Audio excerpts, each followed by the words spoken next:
Welcome to Human Resources for the People. It's a human capital revolution. If you like what you heard today, please like, share, and subscribe for more content about people-centered HR. Today we're going to talk about the stricter requirements added to Illinois' One-Day Rest in 7 Act. And this article is from Law in the Workplace through Proskauer. These lawyers right here are the ones that wrote this article. Go check it out. There will be a link down below so that you can learn more about this act. And the music is brought to you by Bin Sound. So if you want to go check them out, uh, they're perfect for your music needs. Today we're going to talk about the One Day Rest in 7 Act amended in the state of Illinois by Governor Pritzker. It went into effect January 1st, but it was signed on May 13th, and it has real big impact on your meal times and your breaks as an hourly employee. And so this is exciting to talk about. The One Day Rest in 7 Act is exactly what it sounds like. It's meant to give an employee at least one day off in 7 days. In practice, the One Day Rest in 7 Act often can give an employee 2 days off every 14 days or every 2 weeks. That's because the One Day Rest in 7 Act only requires it to be on a calendar week. And this applies for many states, not just Illinois, but I know Wisconsin and I think some of the western states as well. The One Day Rest in 7 Act is somewhat popular. It's somewhat common in the United States. For the most part, employees are able to take at least one day off in the course of 7 days. The One Day Rest in 7 Act will require employers to provide non-exempt employees with one 24-hour day of rest in every consecutive 7-day period. So this fixes the problem that I outlined earlier. As I said, you can have it's one day of rest within each calendar week, Sunday through Saturday. So you could have off Saturday, you could have off Sunday, but what it means is that you would work 12 consecutive days. In reality, it becomes 2 days off in 2 weeks.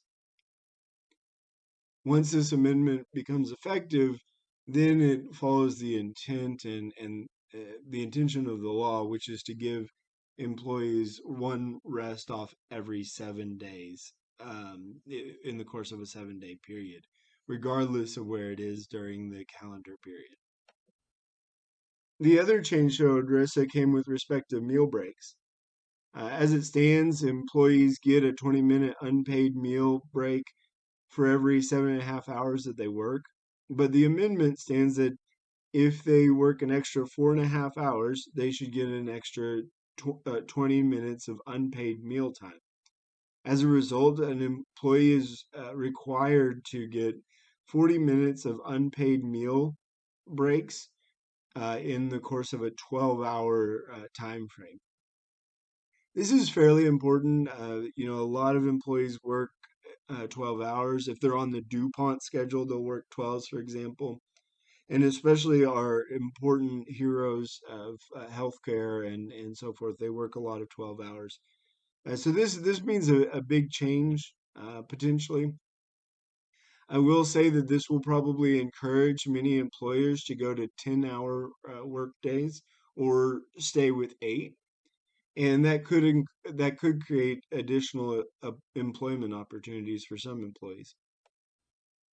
This change to ODRISA in the state of Illinois can be significant. It is following the spirit of the law, which this was the intent for someone to get one day off in 7 consecutive work periods. Employers found a workaround for a very long time.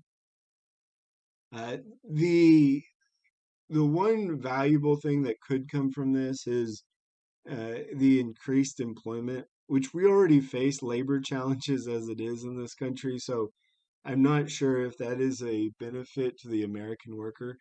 That said, um, generally, for example, the 8-hour day by Henry Ford increased employment, especially among the unskilled laborers, because if companies were punished for making their employees work 8-hour days, the companies alleviated, this punishment by hiring more people.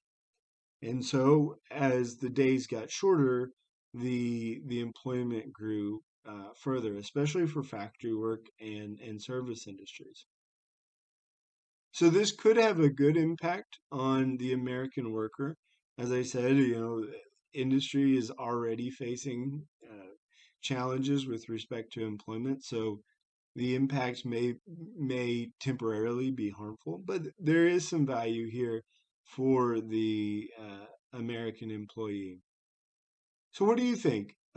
Leave your comments down below about your perception of ODRISA. What's it like in your country? What's it like in your area? And is this something that you didn't know? If you find that this content is helpful or interesting, please like, share, and subscribe, and look for more information from Human Resources for the People. Have a great day.